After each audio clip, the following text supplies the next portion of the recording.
Good evening, everybody. Thank you all for coming. This is the third of 3 lectures this fall for the Sinclair Drake Center lecture series. And it's my pleasure today to introduce Jeffrey Helgeson and welcome him back to Chicago. Jeffrey Helgeson received his PhD in U.S. history from the University of Illinois in 2008. And during his time in Chicago, he was very active, including the Labor Trail Map, which was a collaborative project with the Chicago Working Class Studies group that he's led since 2002, and all kinds of other tours of Chicago, teaching public history in Chicago, and in fact, once upon a time, he even taught a couple of classes at Roosevelt as he was finishing his degree. And I remember that because when I got back from, I think I was on leave at the time, a couple of my students said, "You're okay, Gelman, but where's Jeff Helgeson?" So he's back. And he's going to talk today about his book, Crucibles of Black Empowerment, Chicago Neighborhood Politics from the New Deal to Harold Washington. And this is his book. It came out last April on University of Chicago Press. This book examines how Black Chicagoans developed a unique political culture through the everyday struggle to access housing, jobs, and opportunities, and political power in the city that was both the capital of Black America and one of the most segregated and unequal places in the nation. Today, he's going to talk about one of the particular chapters, which involves the Roosevelt University contribution to Crucibles.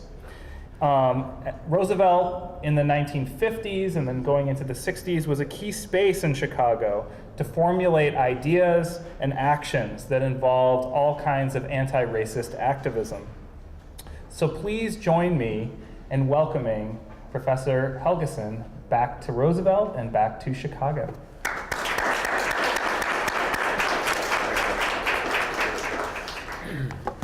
Hello, how are y'all doing tonight? We're good? Good. Well, welcome. I am actually just so honored to be here, first of all. I want to thank the Sinclair Drake Center, Eric Gelman, for going out of his way to having me here. Dr. Reed, who has been a mentor of mine and showed me through his work and through conversations some paths through Black Chicago history. Bob and Liesel, and lots of familiar faces and new faces to me as well. I'm really happy to have you here. I love returning to Chicago. Okay, I now live in Texas. Okay, Texas was new to me. We're accommodating to Texas, but it's so great to be back in Chicago. Really love it.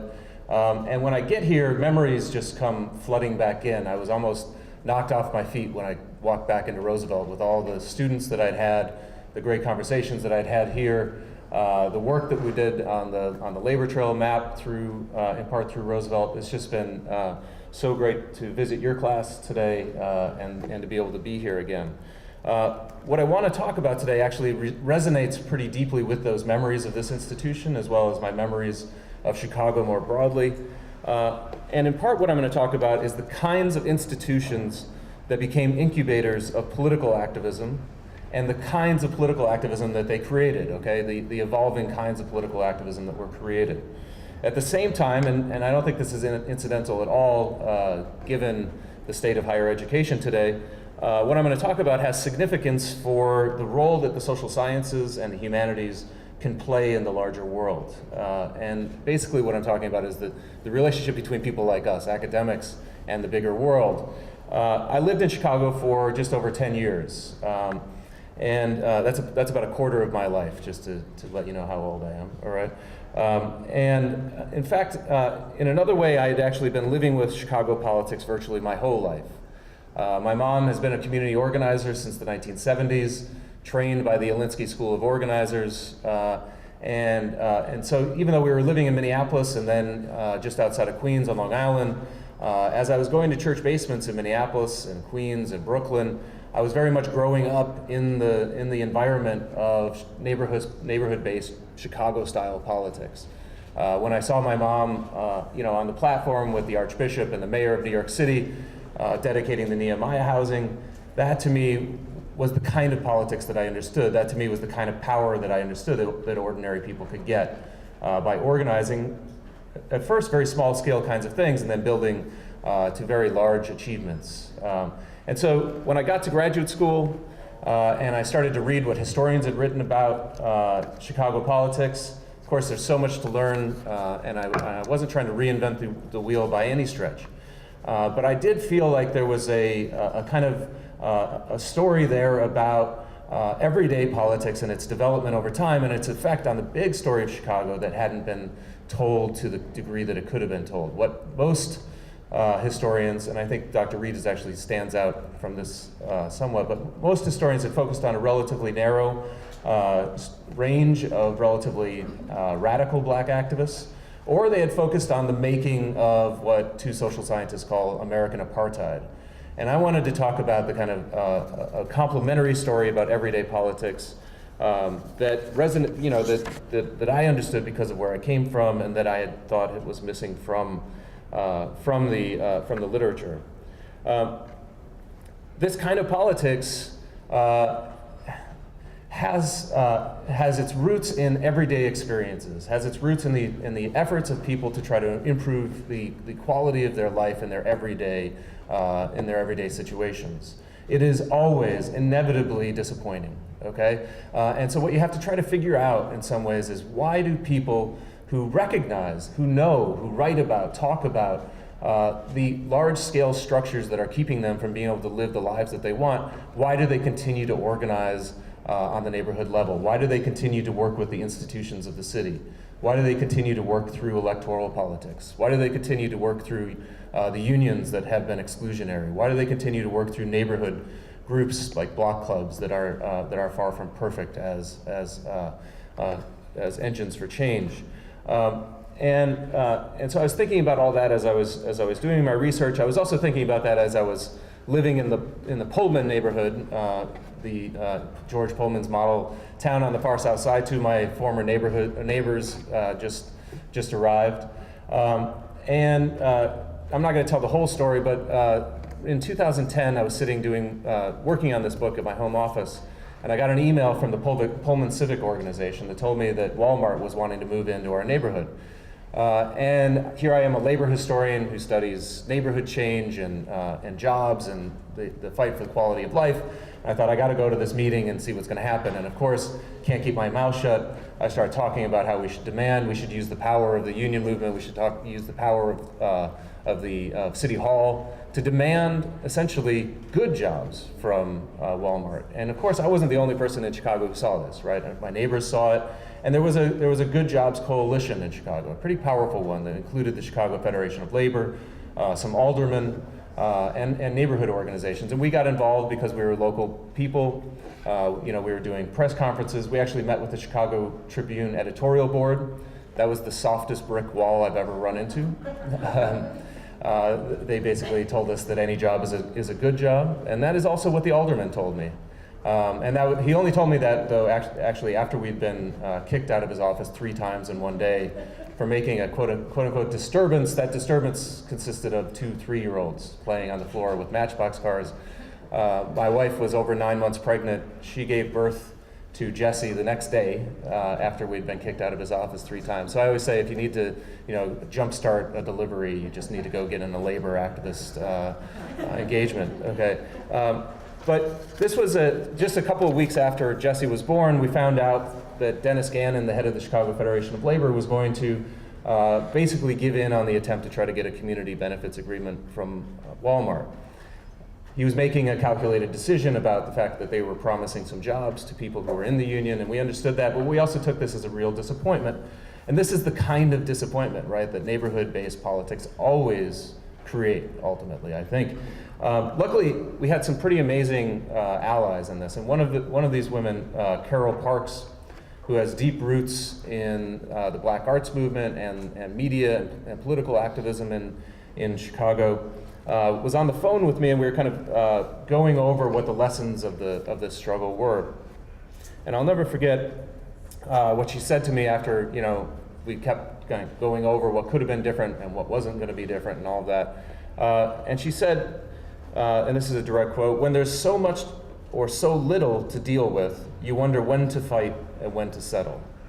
When there's so much, so many obstacles, or so little real power, right? You wonder when to fight and when to settle." And she says, for us, it's never about settling, but for others, sometimes settling means you don't lose everything. You get something out of the deal. And that was that idea, that ambivalence, that toward the political process informed every word that I wrote in the book. Okay, because I had grown up with it. I saw my mom struggling over it. I saw people in neighborhoods struggling with it, and then through Pullman and through some other struggles that Eric and other people through the Chicago Center for Working Class Studies were involved in, I experienced them firsthand. And I thought this is part of the process that creates a political culture. Okay, why do people continue to be committed to that when they know they're going to be ultimately disappointed? They might get something, right? Why is that? And so I started to look for the kinds of institutions where kind of maybe kind of long-term hope was being constructed, the kinds of institutions where alternative political visions were being constructed, and I in the book itself. I go from 1930 up to the election of Harold Washington in 1983. I added the epilogue about Barack Obama and Michelle Robinson Obama. I actually wasn't thinking about them when I started the book. They were just, he was still running for a state senator when that's how long it took, right, to write the book. So I wasn't thinking about him, but clearly it's actually Michelle Robinson's story that adds resonance to the book more than his story in some ways, because she came from a family that is very much like the families that I describe in the book. Her father worked for the city. He was a precinct captain. He was engaged in the institutions of the city. They were working hard. They were striving, and in all ways they're an outlier in the kind of achievements that they've managed to accomplish. But her story in particular, I think, really does have a lot of echoes with people who don't make it to the White House, with people who don't make it to Princeton. Okay, but so it's this kind of ambiguous history of Black Chicagoans' efforts to open the city. That's my notion. It comes from Leon Forrest, actually, a Black Chicago author. The phrase "open the city," rather than integrating. It's more along the lines of desegregating the city, creating the tools that people can use to make themselves the people they want to be, right? Opening the city to opportunity for all residents. And then it's the tension between people who are wanting to fight against the institutions of the city and the people who are wanting to work through those institutions. Those stories are always intertwined. They are always coexisting, and I think that they shape each other. It turns out that Roosevelt University was one such institution. Okay, this institution is founded out of a political campaign. After World War II, the YMCA college basically was going to hold on to quotas for African Americans, Jewish students, women, and the president of the university at the time led basically a rebellion among the faculty. And so they've held on to this desire to be a social justice university. And I knew that. I taught here. I remember being at a banquet in 2008 and I happened to be sitting with some of the administrators, and what did we talk about? We talked about Margaret Garner, who was a slave, a fugitive slave who killed her child rather than her child going back into slavery. And it's the basis for Toni Morrison's story, Beloved. And there was an opera made out of that story that was showing in Chicago at the time, and we talked about that. And those kinds of stories, those kinds of conversations that you have at Roosevelt all the time. I was also, involved in the adjunct union movement here. There's this social justice aspect to it. Now, that reputation wasn't new to me before I started teaching here. I knew of Dr. Reed's work. I knew that Darlene Clark Hine, another historian who I really respected, had been a student here. And of course, Sinclair Drake. My research on Black Chicago began with Drake and Caton's Black Metropolis. And as I learned more about that, it was Drake who really drove the political, the kind of the edgy political part of that book. And he brought that sensibility with him to Roosevelt. I also learned from Dempsey Travis's writings about Chicago, about the role that Roosevelt played in building political careers for a wide number of people. I knew all that, and yet I kept learning more everywhere I turned. Alva Maxey was a woman who was the head of the Block Club program for the Chicago Urban League in the 1940s and 1950s. She ended up teaching here before going and getting a PhD at the University of Saskatchewan, of all places, okay? So everywhere you turn, you find people who are dedicating their lives to a broader sense of welfare, right? And using the institution to be able to do that. Sinclair Drake did that in countless ways. I actually tell the story of his role in North Kenwood, Oakland in the late 1940s and 1950s, neighborhood just north of Hyde Park that it was undergoing. It was basically going from a mixed race community in the 1940s to an all-black community by the end of the 1940s, and then as folks were being pushed out of their neighborhoods by urban renewal, becoming a very kind of mixed class neighborhood by the 1950s. And a foundation brought Sinclair Drake and two other social scientists in from Roosevelt to study the neighborhood. And what they did was to describe the tensions, the class tensions within Black Chicago neighborhoods. And they essentially created the seeds for a movement for community control, a kind of intellectual basis for a movement for community control in that neighborhood, the Black Power movement. A big part of that was about neighborhood control. And so I knew that story as well. And so it's about that kind of using the institution. It's about, from his perspective, using the social sciences to go out and actually try to improve people's lives. There's another major character that I want to talk about at a little bit more length, Frank London Brown. Has everybody read the novel Trumbull Park? Anybody read the novel Trumbull Park? Okay, a couple of people. If you want to understand a black militant response to the housing politics of the 1940s, read Frank London Brown's Trumbull Park. Okay, it's a story about a public housing project on the far south side of Chicago, east of Lake Calumet, and he tells that story in the novel. He and his family had actually lived there, so it grew out of his personal experience of being a resident there during the conflict at Trumbull Park. And I want to read just a section of the book for you, so you can get a sense of kind of how I tell the story, if you don't mind.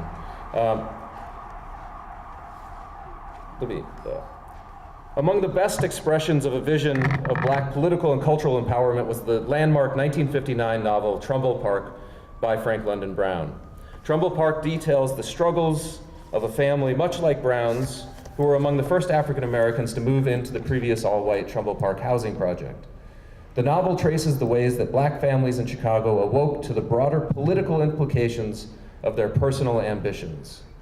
The novel's main characters, like Brown's own family, moved to Trumbull Park to escape dangerous, rundown buildings in the ghetto. But as often happened, Black pioneers in white neighborhoods found that their individual desires for a decent place to live were not enough to sustain them when they encountered what became bloodthirsty mobs, incessant explosions, and an antagonistic police force, all seeking to scare them out of the neighborhood. Instead, they were compelled to come together as families and as a Black community to take a stand against the assaults on their safety and freedom. Trumbull Park must be accounted among the works that blazed the trail for the Black arts movement. Its dramatic narrative illustrates the love and courage required to remain steadfastly committed to racial progress in the face of violent and systemic racism. Brown was neither a neo-abolitionist seeking to shock white readers, nor a proto-Black Panther warning white America of the coming racial rebellion. Trumbull Park, explains literary scholar Mary Helen Washington, represents a break with the tradition of social protest as defined by Richard Wright in the 1930s and 1940s. Brown neither focuses on Black victimization, nor is he interested in appealing to or threatening a white audience. Rather, he dramatized what Black studies scholar Sterling Stuckey called the style of life fashioned by Blacks to survive the fury of being Negro in America. He sought to give courage to ordinary Black Chicagoans and to show how the individualistic desires for opportunity could create a base for broader commitments to Black racial progress. Brown's characters in Trumbull Park modeled a powerful challenge to the status quo. strong black men and women working together to confront the limits of acquisitive individualism and Chicago's seemingly immovable, violent, institutional, and personal racism. At a crucial point in the novel, the novel's main couple, Buggy and Helen, are riding in a car driven by Buggy's brother, Ricky. Buggy and Helen tell Ricky of the violence and intimidation they have endured in Trumbull Park. Explosions outside their house day and night for weeks on end, snakes led into their house through the mail slot, crowds gathering on the street as they were forced to ride in the back of a police paddy wagon every time they went in or out of the project, among other insults. Ricky was pained, but he implies the two should give up their politics and look out for their own interests. Ricky had become a police officer and earned enough to drive a new black Lincoln automobile. But Helen pointed out that Ricky had not been able to get a promotion to detective while his white buddies on the force had moved up, that there was only one black police captain out of 4,000 or 5,000 police officers, and that the black officers assigned to Trumbull Park could do nothing to stop the assaults on black residents. Ricky laughed and told his brother and sister-in-law to get real. What are you two looking for, the revolution? Helen was ready with a comeback born of hard-won experience. She replied, I'd like to see even the evolution in this town. Even evolutionary change, Buggy and Helen came to realize, would require a profound commitment to personal sacrifice for something larger than oneself.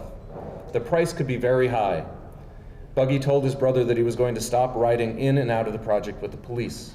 I'm going to walk the streets like a man. But, Ricky warned him, if you walk through Trumbull Park without police protection, you might start walking out like a man, but you've got a damn good chance of lying like a corpse.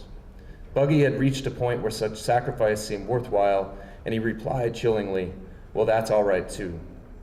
Brown's novel ends with Buggy and his friend Harry walking home without police protection, singing at the top of their lungs in the face of a vicious mob with our chests stuck out and our heads way up in the air.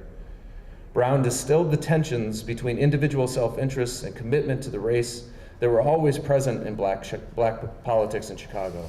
Black Chicagoans wanted to be full participants in the city. They wanted substantial, even evolutionary change. To get it, they would have to move beyond striving for individual gain. They would have to be willing to sacrifice, experiment, and work in what appeared, in retrospect, to be strange alliances. Brown intended Trumbull Park as an intervention in the city's black politics. He sought to popularize narratives of black people taking a stand against a political machine that implicitly condoned racial violence against black pioneers in white neighborhoods, at a time when direct confrontations were not always popular, even among black Chicagoans, and they were generally met with repression. And when we talk about repression, I'm talking about police repression, when I'm talking about anti-communism, I'm talking about all of the tools of the state, the media, to essentially label anybody who's resisting this kind of situation as a troublemaker. In 1959, the same year the novel appeared, former Roosevelt University students, including Brown, journalist and future Congressman August Savage, independent black publisher Bennett Johnson, and Democratic machine operative and future mayor Harold Washington, were among the founders of the Chicago League of Negro Voters. At the initial CLNV meeting, the group defined the most important issues black Chicagoans faced: mob violence, police abuse and harassment of motorists, double shift schools and unequal education, unequal employment and business opportunities, unequal political representation, discrimination in hospitals, housing, and public places. It sounds like a familiar litany today. In response, the group called for Negro-controlled representation, independent power of the Negro voters, nonviolent mass protests, knowledge of political affairs, and appreciation of Negro history. Again, here you see that relationship between the humanities and politics. I think we need to keep this in mind as we're thinking about why we're standing here in a university.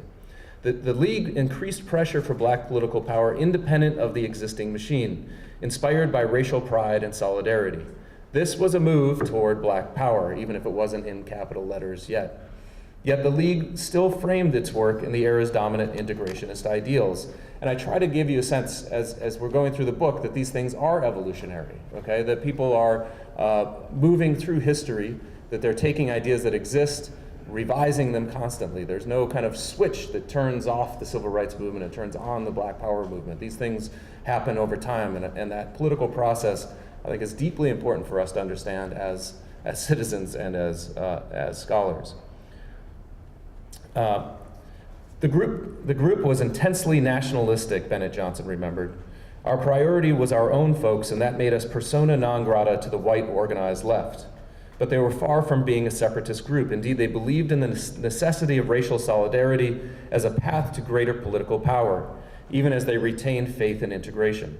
The key to democracy in the United States, the League declared, is equal rights for Negro citizens. The League was the formal political counterpart to the Project Brown described in the novel, the project of a unified black community banding together and sacrificing for the cause of joining a white neighborhood, the political system, and the broader economy as full partners.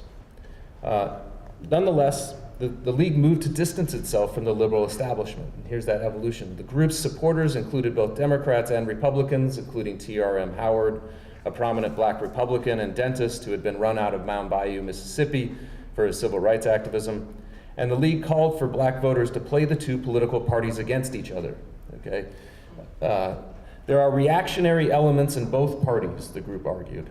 However, since both political parties engage large segments of Negroes, something that isn't recognized often, I think people think that the New Deal brought all black voters to the Democratic Party, not true by any stretch.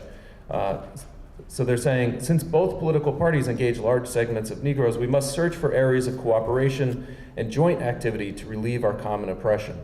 The League represented a northern urban variant on the emerging civil rights consciousness, one informed by the power individual voters might have in the political process and by a belief in the importance of interracial collaboration, but only if an organized, united, and independent bloc of black voters used its power to fundamentally reform the political system. So this is that move toward electoral black power politics coming pretty early on. The League, of course, was just one organization among many that engaged in the long-term network building that in the right context would allow for the election of Harold Washington, and that would shape the agenda he brought to the mayor's office. And I try to describe both the kind of building political momentum that actually elected him and the development of the ideas. So, for example, democratic urban planning, have people in neighborhoods have a say over what's going to happen in their neighborhoods, and use the institutions of the city to bring jobs, to bring resources to working class neighborhoods, not just to the place where property values are the highest. Washington brought that into the administration, and it came out of neighborhood organizing. It came out of the Black Power movement and their relationship, by the way, to urban planners from places like Roosevelt as well as UIC. There were these networks between universities and neighborhoods that were really very important. At this point, I want to reflect a little bit on the legacy of this political story, okay? And that's because I don't want to give the whole story away. I want you to read the book, okay? But I do want to kind of give you a sense of how I think about this, okay? The subject of the book is the long-term development of Black Chicago's political culture. I tell the stories of a wide range of people trying to open the city. And it's that wide range of people that I think is fundamentally important to understand, that the diversity of the politics is fundamentally important. In the introduction, I say, Black Chicago is no powerless, monolithic ghetto. An individual's fate in the city depended upon a combination of factors, including race, space, gender, skill level, and political and social connections. A view of 20th century African American urban history that recognizes the achievements and limits of everyday efforts to sustain neighborhoods and economic opportunities for black workers demands a set of narratives and images of personal histories that emphasizes the diversity and contingency of life in the black metropolis as a whole. This is a narrative that must be able to account for the reality that Black Chicago was always both a city of destruction and a crucible of black power. From the very beginning and always through. E. Franklin Frazier was right. Chicago was a city of destruction. That's his term. But I think it's also absolutely necessary to understand that there's real power being made here. We may not like the way the power is being used all the time, but there is real power being constructed.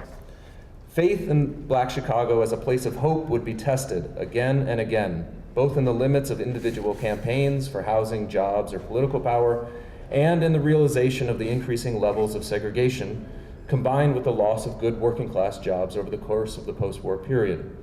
Some black Chicagoans became radicalized and created movements like the labor civil rights movements of the 1930s and 1940s, and the Black Power movement of the 1960s and 1970s. Even in those periods of relative radicalization, however, the long black liberal tradition never disappeared. In fact, those activists who embraced a more radical and militant politics helped energize and transform the black liberal political culture. Moreover, although activists working within a black liberal tradition often failed to achieve their immediate goals, they succeeded in building a political culture that, against all odds, improved everyday life in black neighborhoods and, in the right context, helped set the stage for the overthrow of the white-dominated democratic political machine. Roosevelt helped set that stage, okay? But what are some of the implications of that? What is the meaning of the Harold Washington story ultimately, right? We have to ask ourselves that question. Everybody who writes about black politics in the 20th century has to reckon with the fact that there's increased representation without necessarily an improvement in everyday quality of life across the board. Okay, you have to reckon with that question. And so the ultimate meaning of the Washington movement must be considered in light of the long history of unequal opportunity within black Chicago. Between the 1980s and the 2000s, black Chicagoans have suffered increasing segregation, deindustrialization, deunionization, and if you go back and you read what the CLNV was talking about in the late 1950s, police brutality, unequal access to housing, unequal access to political power, those things remain and in some ways are worse after the housing crisis, right, recently. Even in that context, however, Chicago continued to offer a mix of exclusion and opportunity that led both to disappointment with previous reform efforts and to persistent efforts on the part of many black Chicagoans to continue to open the city. Two main conclusions emerge from this history. The first might lead to political desperation, because for all the energy and creativity that went into the election of Harold Washington and the creation of a true reformed agenda, Chicago has only grown more segregated and unequal in the years since his death. The lesson of Harold Washington, concludes Manning Marable, is that black leadership in the civil rights and black power periods depended too heavily upon personalities. That's one critique. This may be true, but it is also true that the movement for black power in all but its most revolutionary internationalist form exhibited the weaknesses of the core tradition of black urban political culture, the tradition that attempts to mobilize ordinary people to use the institutions of the city, in which forces in favor of the status quo are entrenched in order to create change. The other conclusion leads in a marginally more hopeful direction, and that is that the collective strivings of individuals and organizations matter. Facing racial segregation and discrimination, people acted on their own individual interests and to promote the advancement of the race. From a distance, it seems that they accomplished all too little. But examined from a closer perspective, it is clear that while their accumulated strivings failed to overthrow the combined forces of public and private sector establishment power, and while they were divided by class and ideology, black Chicagoans ultimately mounted a powerful political movement inspired by a democratic vision of reform liberalism. And that movement brought greater material investment and power to black communities. In a context defined by the rise of the new right nationally in the 1980s, right? Continued economic recession and growing economic inequality, the growth of a democratic movement that managed to reshape government processes and to bring real investment into working class communities is no small feat. Such achievements, however limited they might have been, speak to the broader significance of ambition and activism over time. And to bring that to a national level, just for a second, I talk about a political theorist, Charles Mills, who wonders whether there's a possibility for a subversive liberalism, this idea of a subversive liberalism. Is liberalism doomed to be essentially renewing the status quo or not? He argues that a truly subversive liberalism is possible. He says, however, that it would require a recognition of the fact that the United States and the modern world generally grew out of imperialism and was founded upon an already racialized, gendered, and classed social contract. There is no ideal social contract to return to. Inequities in modern society are not merely deviations from the ideal caused by inevitable human fallibility. Rather, they are the products of concrete history and require more than just individual action and procedural reform. Liberal activism must reject the notion that we are all atomized individuals. This is a subject that came up again and again in Eric's class earlier today. We have to reject the notion that we are atomized individuals, and like the black liberals in Chicago's history, recognize that individuals are all members of social groups. That connection to communal solidarity can be a profound starting point from which to put into action the liberal values of, in Mill's words, moral equality, autonomy, self-realization, equality before the law, due process, freedom of expression, freedom of association, voting rights. These are the values of liberalism, and they can be powerful. The history of black liberalism in Chicago shows that it is extraordinarily difficult, but also necessary and viable to balance individual and collective interests, while maintaining a commitment to the best liberal values of equality, autonomy, citizenship, and fair play. In reality, right, Mayor Richard M. Daley recreated the Chicago political machine after Harold Washington passed away. But he did it using new institutions of global finance capital as a base. And in the process, he competed effectively with other cities for development, but he also rejected the possibility for democratic urban governance in the model that Harold Washington was trying to follow. That Michelle and Barack Obama rose to the White House in large part by tapping into that source of wealth and power reveals not just their accommodation to the status quo, but also that the long liberal tradition in black politics survives. However difficult it might be to see this, the institutions of black Chicago and black liberalism and the black liberalism they foster are still capable of overcoming racial obstacles to create power and change. Some racial obstacles, it's a particular kind of change. Given the limited and halting nature of that change, one cannot help but recall Frank London Brown's character, Helen, in his novel Trumbull Park, telling her brother-in-law, "I'd like to see even the evolution in this town." And given the possible alternatives of stagnation or spiraling inequality, it is difficult to say for sure whether there is resignation or hope in her voice. Perhaps it is necessarily both. Just as, if you'll indulge me just for a second, all of this seems to me deeply relevant to the current moment in Chicago's politics.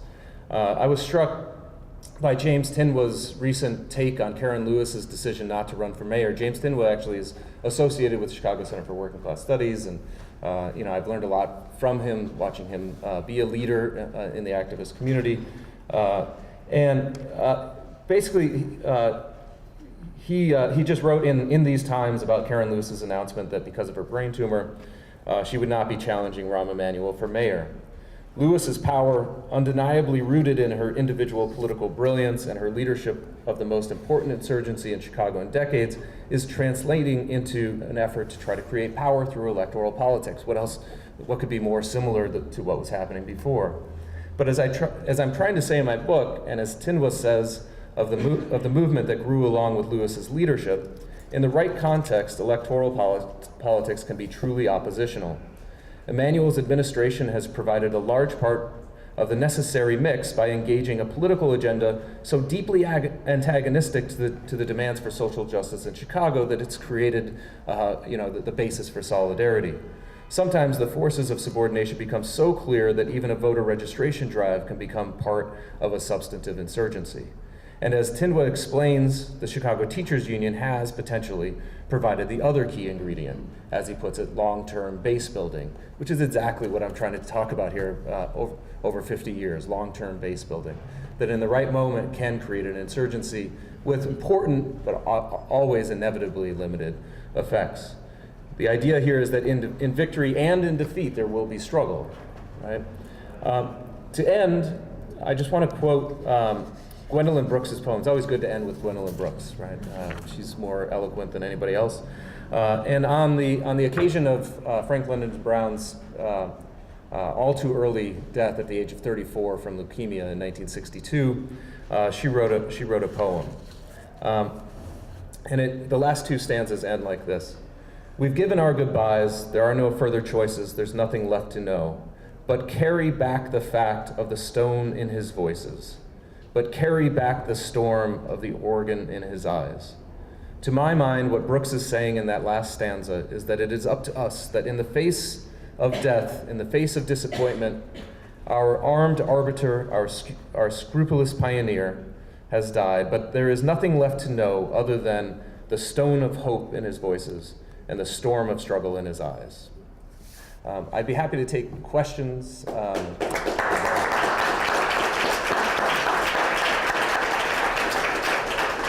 We have about 10-15 minutes for questions, and I'm just going to ask, when Jeff takes questions, to just repeat the question into the microphone so our friends at CAN TV and the eventual television audience will be able to understand the questions. Yes? Harold Washington in power for a bit more than 4 years. I'm sorry. There isn't one for Harold Washington was in power for a bit more than 4 years. And he died unexpectedly. He came into office right after a very serious recession that devastated Chicago and the manufacturing Midwest. That's right. Is it possible that if he had stayed in office longer, that the impact of his policies would have had a more permanent impact on the black community and the city of Chicago? Yeah, it's a good question, and I think that this is one of the unknown. We can't possibly know what would have happened. But what I would say is that. Just repeat it. I'm sorry. The question is basically. Harold Washington was only in office for about 4 years. He passed away shortly after his re-election. He actually died in his office the day after he had gone to North Kenwood, Oakland, the neighborhood that I was saying Sinclair Drake was in, and the last public appearance he made was at a groundbreaking for a housing development being developed with Kenwood Oakland Community Organization. I think the only way I can explain that as a historian is to say that his priorities might have been different. That what has happened is that in Chicago, from my perspective, what has happened since the 1980s is that we've decided to compete with other cities, compete with other local economies, essentially by going after global capital and forgetting the way that the power of City Hall can reshape the lives of ordinary people in neighborhoods for the good. I think he was already, by the time he died, having to deal with the fact that the banking establishment, developers wanted to develop, ballparks and stadiums. They wanted downtown development. He was already dealing with the tensions there, and he was going to have to be dealing with that. But I think that the way he was trying to build the institutional power of a different vision of community development might have had a difference in the way that resources are distributed in the city. That's the best I can say. I'll ask Yeah. the next one. I didn't get a chance to ask this earlier. Does the black liberal tradition that you talk about in your book need a robust black left tradition? And does a black radical left tradition need a black liberal? So the question is about the relationship between black radicalism and black liberalism. And the way that Eric phrased it, does the black liberal movement need a black radical movement, and vice versa? Does the black radical movement need a black liberalism? I don't know about need. But I would say that they did always coexist historically, and that the shape that did develop, right, of Black Chicago's political culture is largely the product of the relationship between. It's so diverse to say you can't. It's an oversimplification to say that there were two strands in Black Chicago's history, political history. But if you give me that oversimplification for a second, in the 1930s and 1940s, for example, I tell the story of the really broad coalition that came together around the development of the Ida B. Wells homes on the South Side, and there were people from very different ideological perspectives coming together in the same movement, and I show how they each break down different kinds of barriers. Okay, so I do think that the way that things were accomplished, the way things have been accomplished, has required the collaboration between people of different ideological perspectives.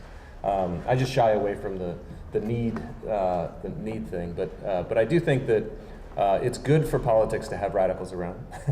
I think it's also good to have people who are willing to create productive compromises. I also actually think it's good to have a little bit of corruption around, to grease the wheels. But that's for another time. Yeah. If politics is about compromise, how do you have a division and still achieve? How can you achieve results if there is no compromise? Sorry. I mean, contests at the extremes, do they really produce results? Yeah, the question is, how can you have any results? How can you have any kind of consequences without compromise? And that's actually exactly the starting point of my narrative, is that you can't question whether there's going to be compromise. There is going to be inevitably compromise, and it's inevitably going to be disappointing. So then the question is, what comes out of that? What actually is developing? So I try to describe the process of that compromise and what happened rather than what I wish would have happened. Okay, so I think that any kind of political narrative that focuses only on the extremes is maybe instructive in the ways of looking at the way that some political actors have been thinking and the roles that they've tried to play in life. But I don't think that ultimately you can tell the story about what came out of a struggle by just focusing on the edges, on the cutting edges or on the vanguard. Yeah. First of all, great to see you. Yeah. So I was struck by your term strange alliances.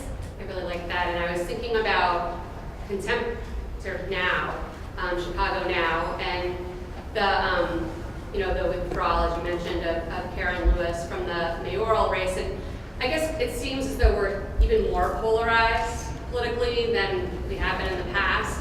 And so what do you think are the possibilities for strange alliances actually working together now? Mm-hmm. And I think in the context of Karen Lewis not running, it offers us kind of an opportunity to think about all the grassroots work that went into bringing her and the CTU this much recognition and success, mm-hmm. to think about who are those leaders in the communities that can kind of follow, right? Right. Not necessarily run for mayor, but take on more local leadership, whether it's the city, whether Right. it's the school board or aldermanic races, that kind of thing. And so Yeah. is it possible to have these similar strange alliances today, or are we way too polarized to make that happen? Okay. Yeah, good question. So the question is about, just to repeat it, the question is about strange alliances were necessary in order to create the Harold Washington campaign, essentially. And is there a possibility for that, given the polarization in Chicago and nationally, I would say, right, nationally, the kind of polarization that is there. Well, first, I would say, I'm coming here from Texas, so there I really don't see very many strange alliances on the state level. But what's amazing about what's going on in Texas is that things like the fracking, the energy industry, pipelines.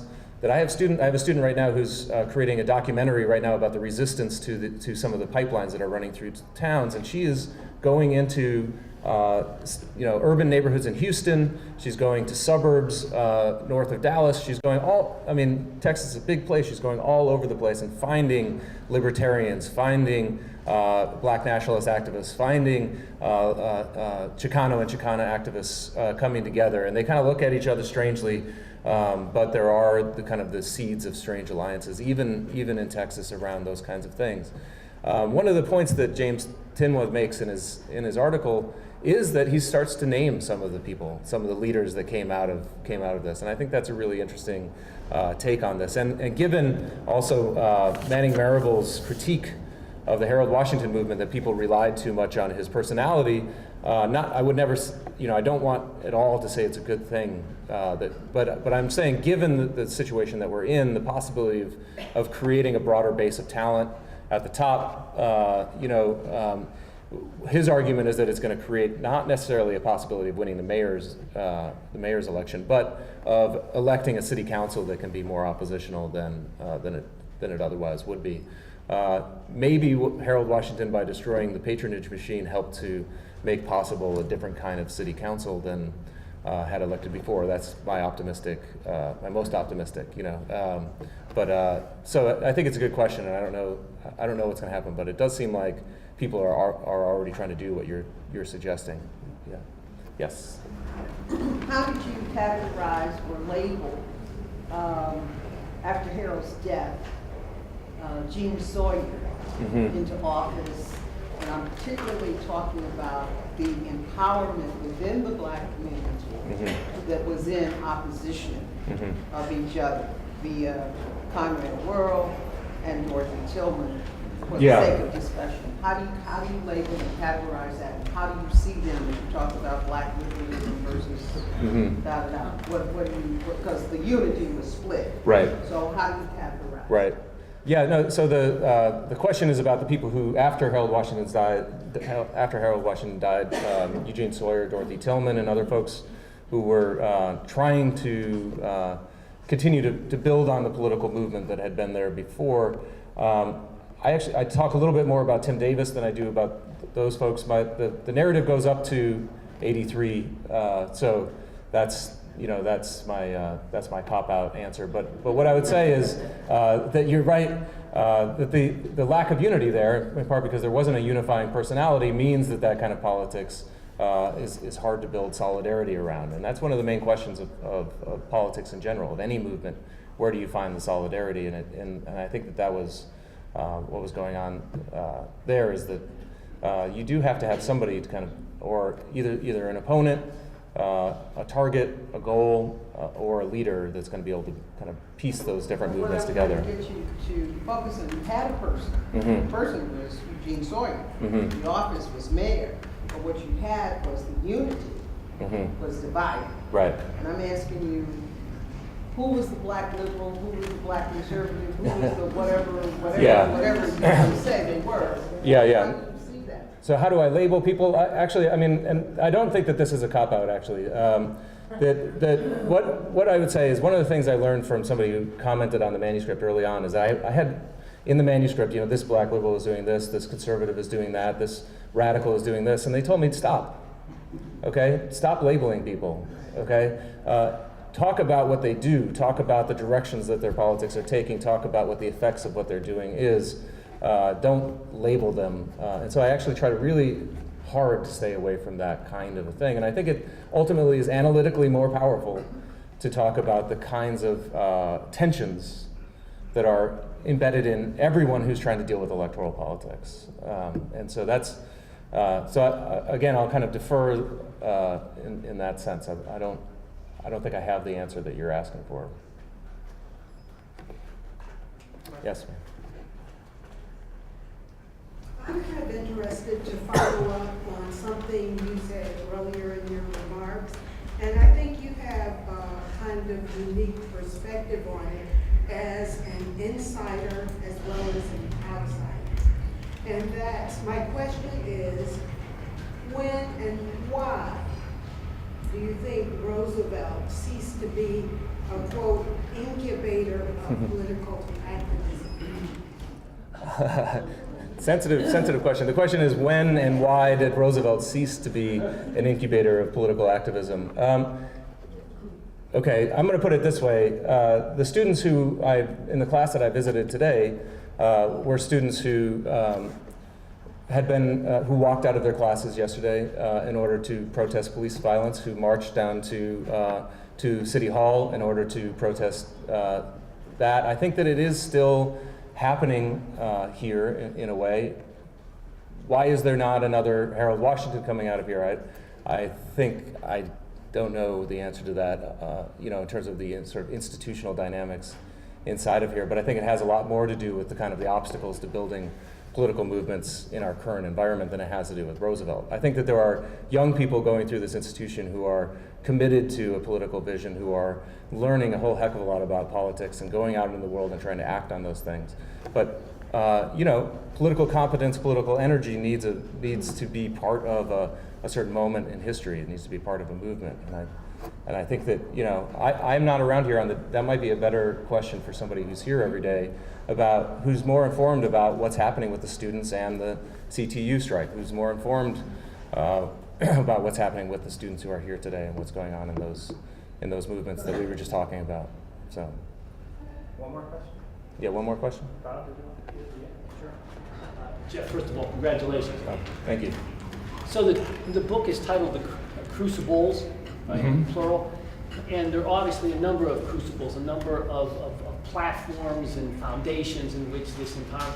And I'm wondering, as you work through it, were there particular institutions or particular issues, whether it was police brutality or housing or education, that generated greater political activism or proved to be a good platform to build? And if they were different, what made them different? And do we need to look to the educational setting, or do we need to look at how your reflection?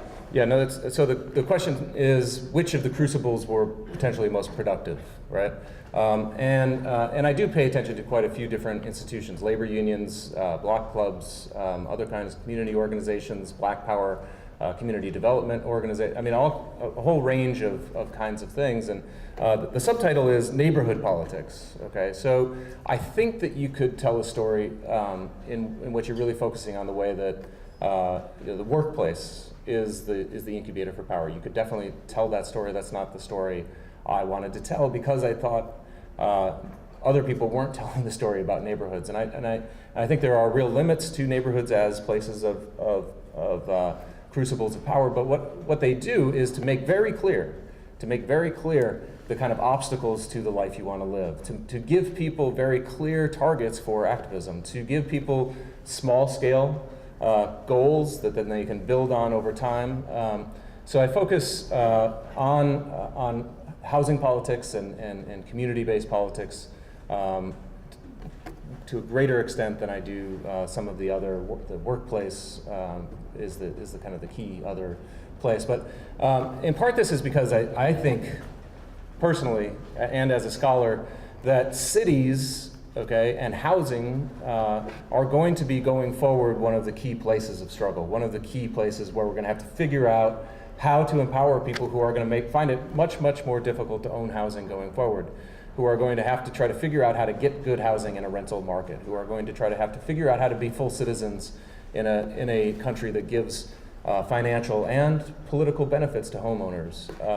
And so I really, whether or not it's the best crucible, I think it's deeply important to understand the dynamics of housing, the dynamics of neighborhoods for politics going forward. So.